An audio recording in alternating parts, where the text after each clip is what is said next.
O presidente dos Estados Unidos, Donald Trump, estabeleceu seu prazo para o fim da guerra na Ucrânia até 8 de agosto no Conselho de Segurança da Organização das Nações Unidas.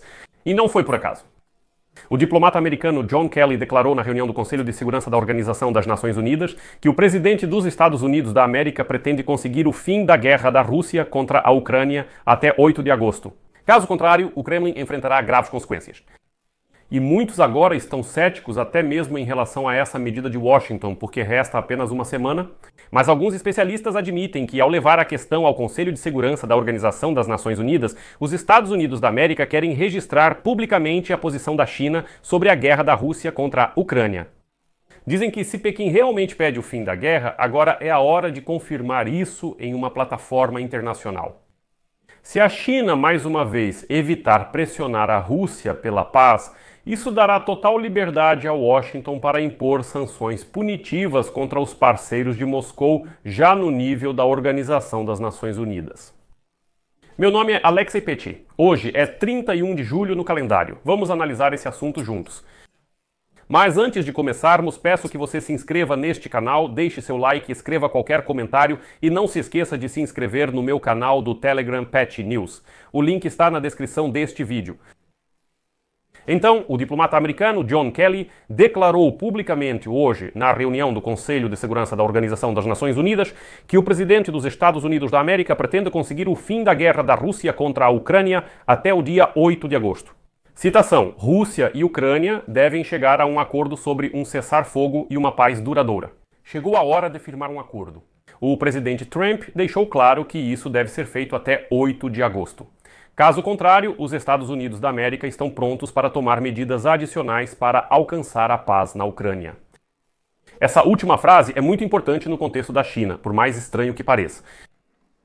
A questão é que a China sempre declara publicamente que apoia uma solução político-diplomática para a guerra na Ucrânia. Ao mesmo tempo, Pequim sempre se posiciona contra as chamadas sanções unilaterais.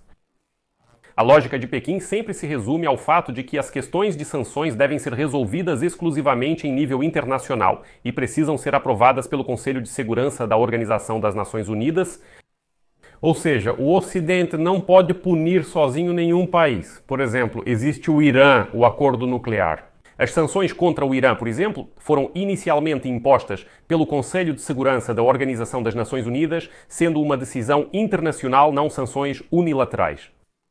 E agora os Estados Unidos da América estão fazendo um movimento interessante. Eles levam sua decisão ao nível do Conselho de Segurança da Organização das Nações Unidas. Isso é, de fato, um convite à China para o diálogo. Os membros permanentes do Conselho de Segurança das Nações Unidas são os Estados Unidos da América, a China, a Rússia, o Reino Unido e a França.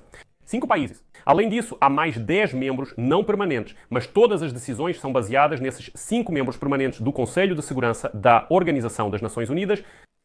É óbvio que, contra as sanções internacionais contra a Rússia, sancionadas até mesmo pela Organização das Nações Unidas, sempre se opõem Rússia e China, bloqueando assim qualquer decisão. Agora, os Estados Unidos da América estão levando a questão das sanções para a Organização das Nações Unidas, e a lógica é a seguinte, como eu vejo: os Estados Unidos, a Grã-Bretanha e a França apoiam o fim da guerra da Rússia contra a Ucrânia e, consequentemente, estão prontos para punir o Kremlin pela continuação da agressão com sanções unilaterais. A China, ao que parece, também defende uma solução político-diplomática. Chegou o momento de provar isso na prática, não unilateralmente, mas na plataforma do Conselho de Segurança da Organização das Nações Unidas. Supõe-se que a China vai evitar apoiar o plano de Donald Trump para alcançar a paz na Ucrânia até o dia 8 de agosto. O que revela definitivamente as verdadeiras intenções da China. E principalmente mostra que ela está ao lado da Rússia como parceira e aliada. Você pode dizer, escuta, isso já é óbvio. Todos já entendem perfeitamente há muito tempo que a China é parceira e aliada da Rússia, e você está certo. Mas os Estados Unidos da América precisam de um motivo sólido como concreto para impor sanções secundárias. Portland contra a China pelo fato de apoiar justamente o agressor e se recusar, no âmbito da Organização das Nações Unidas, a buscar a paz em conjunto. Isso publicamente o torna cúmplice.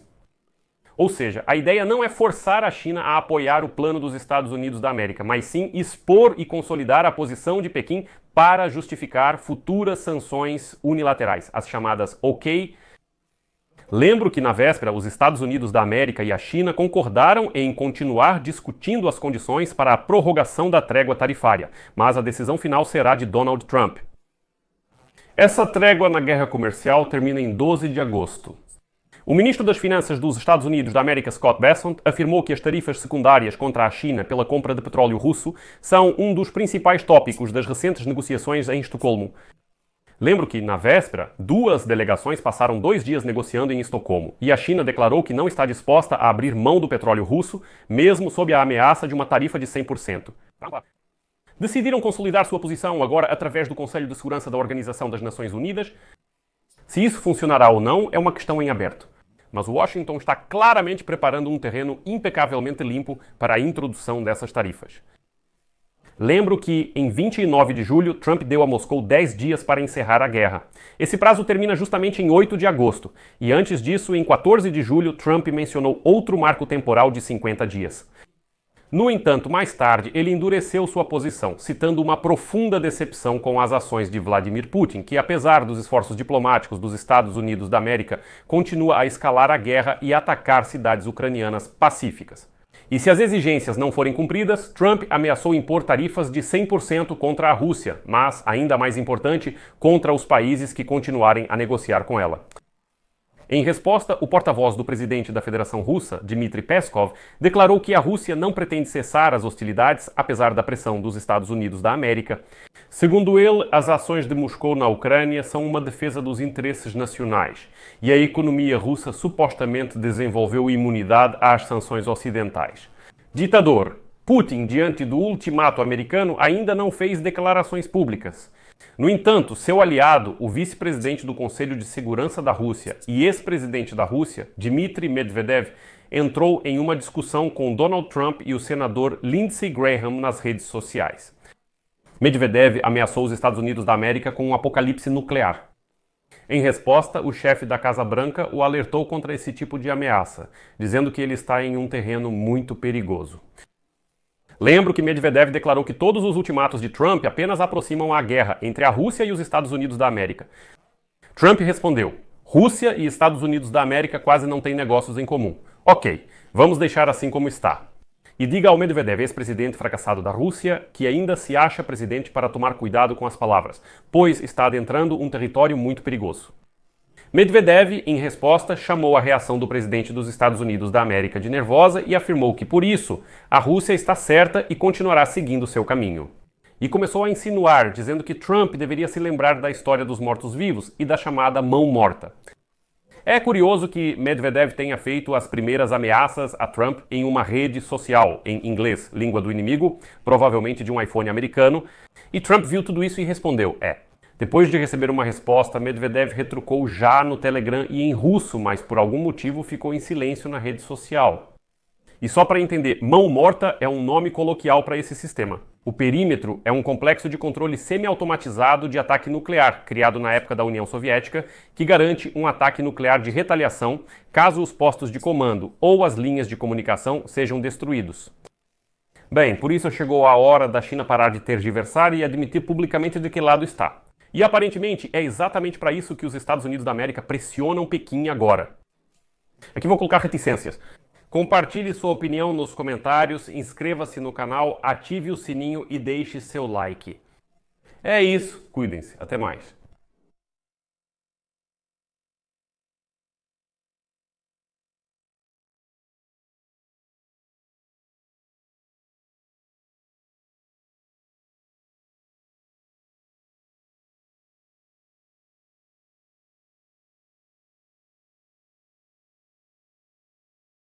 Legenda criada por